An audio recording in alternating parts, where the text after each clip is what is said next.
Я ощущаю легкую прохладу, как будто смерть спешит ко мне.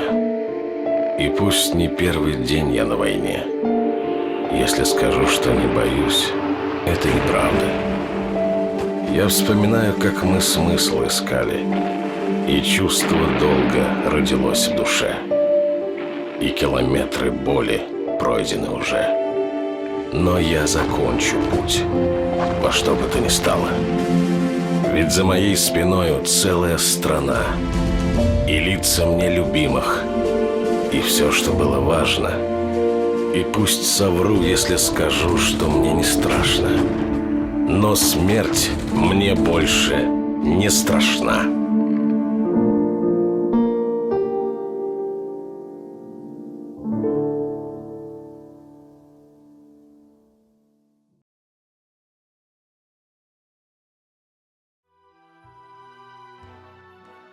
Магомед Ахметович Келигов, участник Великой Отечественной войны. В 1941 году он добровольно записался на фронт, получил соответствующую подготовку в военном училище и вступил в ряды Красной армии. К сожалению, не все материалы о Магомеде Келигове сохранились. Это, конечно, значительно усложняет воссоздание полной картины его службы. Но мы можем в общих чертах рассказать о том, как сложился боевой путь нашего героя. Некоторая информация по личности Магомеда Келигова представлена в Музее боевой и трудовой славы в Малгобеке.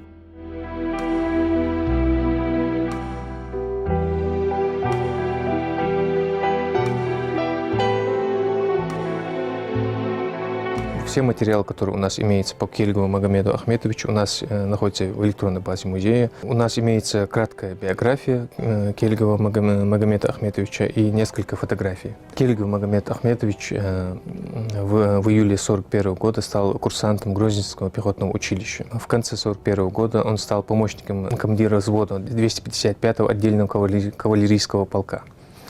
С конца 1943 по конец 1944 год являлся курсантом пехотного училища, по окончании которого приказом командующего кавалерии Красной армии ему было присвоено звание младший лейтенант. Все основные материалы о Магомеде Келигове хранятся у его родных. Сыновья нашего героя проживают в его родном селе Сагапши. Там и прошла наша встреча и беседа с ними и его племянником. Отец родился в 22 году, 15 мая, в селе Сагапши. В семье нефтяника. Отец у него работал в нефтяной промысле. 3 сестры, 3 брата их было. Их уже давно нету. Учился он в 6-й школе. Где-то в 1940 году поступил в Грозненское педучилище. Как мы уже говорили, в 1941 году наш герой одним из первых отозвался на трагические события в стране. На тот момент Магомеду Келигову было всего 19 лет. Когда война началась, он первым добровольцем записался на фронт и поступил в Грозненское военное пехотное училище. В июле месяце. Закончил его в декабре 1941 году. После училища его назначили в кавалерийский полк казачий, замкомандира взвода. Служил на Кубани. После где-то в 1942 году был ранен, вылечился, потом пошел тоже кавалерийский полк, только другой. С боями они продвигались до самого Днепра. Где-то форсировали Днепр, там он был опять ранен в 1943 году. Он где-то полгода в госпиталях был. В голове были осколки, только их вырезали в 1978 году у него с головы. Невозможно было. Новое оборудование, потом в 1978 году только вырезали. Всю жизнь проходил в осколках. В октябре 1943 года он поступил в военное училище Шадринское. Закончил его в декабре 1944 года. Получил звание младший лейтенант. После этого он был командир кавалерийского взвода. Депортация ингушского народа в феврале 1944 года обернулась подлинной трагедией для многих его представителей, воевавших на фронтах Великой Отечественной войны. Магомеда Келигова, как и многих ингушей, отличившихся в боях, конечно, задержали на фронте. Правда, не до 1946 года, как это было в большинстве случаев. В 1945 году, в марте месяце, его вызвали как его командиром или штаб, сняли погоны, награды, разжаловали и отправили его в Казахстан. Многое о нашем герое и его боевом пути можно узнать благодаря тому, что он вел дневник и довольно подробно описывал практически все происходившие с ним на фронте события. Эта школьная тетрадь, пожалуй, самый важный и ценный документ из всех сохранившихся.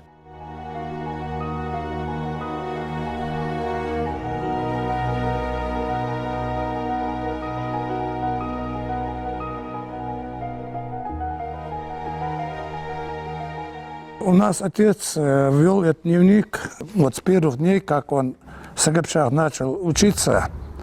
В смысле, здесь школы не было, он ходил туда пешком. Он свою биографию, своих стариков, родственников, все описывает здесь.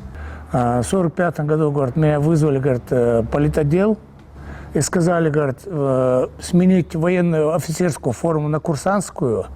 Дали пакет документов, говорит, с сургучем запечатанные. И в Алматинское военком распоряжение. И вот, говорит, я ехал, говорит, в поезде, там были, говорит, и чеченцы, и ингуши ехали в поезде со мной, говорит. Были старшие офицеры, говорит, все, говорит, можно сказать, оборваны в солдатских шинелях. И вот так мы попали, говорит, в 1945 году, я, говорит, 22 года мне было. Был молодой офицер, говорит, направили в академию, и оттуда сразу посылают в Алмату, говорит. За что, говорит, я первый раз, говорит, заплакал, говорит, 2 раза, говорит, меня выгоняли, говорит, за что? За что, что я по нации ингуш, говорит. Что я делал плохого, всю жизнь я мечтал, говорит, служить. С младшего лейтенанта на фронт попал, здесь в Ростове воевал, на Днепре, в Украине воевал, под Сталинградом воевал. Вот он здесь все описывает. И направили его в высшее военное училище, оттуда его сняли. В Казахстане началась новая страница в биографии нашего героя. Как бы то ни было, он встретился с родными. Жизнь продолжалась. Он с матерью, с братьями жил в Павлодарской области. Ему назначили работу, перевели его в Жамбульскую область, Чувский район, село Ворошиловка. Остальное время они, там отец женился, мы родились, сестра старшая, я младший брат. Мы там прожили до 1959 года, вернулись в город Малгобек. Старый Малгобек, улица Лермонтова. Отцу дали должность, он работал, большинство всю жизнь проработал в торговле. Работал за умагами по Малгобекскому району. Потом у нас там родилась младшая сестра. У нас в семье 2 брата, 2 сестры. И всю жизнь прожили. Отец, пока отец был живой, он скончался в 90-м году, 3 февраля. В 90-е годы, уже после смерти Магомеда Келигова, его сыновья переехали в родное село отца Сагапши. Это тоже своего рода дань его памяти. О боевом пути отца сыновья Магомеда Келигова знают немного. Он особо не говорил с ними об этом. Нам он не хотел рассказывать, ничего не говорил. Мы даже, вот у нас же здесь война шла, мы очень много гранат находили, мины находили, патроны, оружие даже ржавые находили в огородах. Он все, что увидел, выбрасывал сразу, нам не разрешал их брать.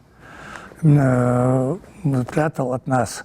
И при нас он ничего... А вот я что заставал, когда он со своими друзьями сидели, у нас был тоже фронтовики были, Ташхоев, Хамхоев, друзья его. Вот они соберутся, между собой говорят. Вот иногда я кое-что слышал, он рассказывал про своих друзей там. Вот такое я слышал. А нам он вообще ничего не говорил про войну. И не любил он это говорить. Им рассказывал, и вот он дневник записал кое-что. С Россией, Советского Союза очень много однополчан было. Он с ними держал связь, переписывался, поддерживал связь с однополчанами. А было так, чтобы приезжали к вам? Он ездил. Он был, да? У него были в год 2 билета на железную дорогу бесплатно. Многое о нашем герое, об особенностях его характера помнит племянник Алаудин. Он в детстве часто проводил время у дяди. Можно сказать, вырос вместе с его детьми. Магомед Келигов – это мой родной дядя по матери. Моя мать была старшей сестрой ее. Очень добрый, очень благородный, очень хороший человек был. По характеру он очень мягкий был. Он очень жалел, любил животных. Он относился к ним очень доброжелательно. До сих пор все, кто его знал, его помнят. За его наставления благодарят многие, что получили много пользы от этого. Запомнилось, что он всегда настаивал, чтобы были честными, добропорядочными, что выросли, что помогали людям. Он говорил всегда, чтобы вы выросли достойными людьми, чтобы вы выросли. Но мы эти его завещания мы стараемся выполнять. И также и своих детей тоже мы в таком же духе стараемся воспитывать. По его заданию, можно сказать. А его мы, конечно, никогда не забудем. Его помним и будем помнить. Информация о Магомеде Келигове имеется в музеях нашей республики. Его имя представлено на мемориалах памяти. Очень важно помнить имена наших героев и их заслуги и понимать, что эта память нужна прежде всего нам. Мы находимся в городе Малгобеке, сквер воинской славы.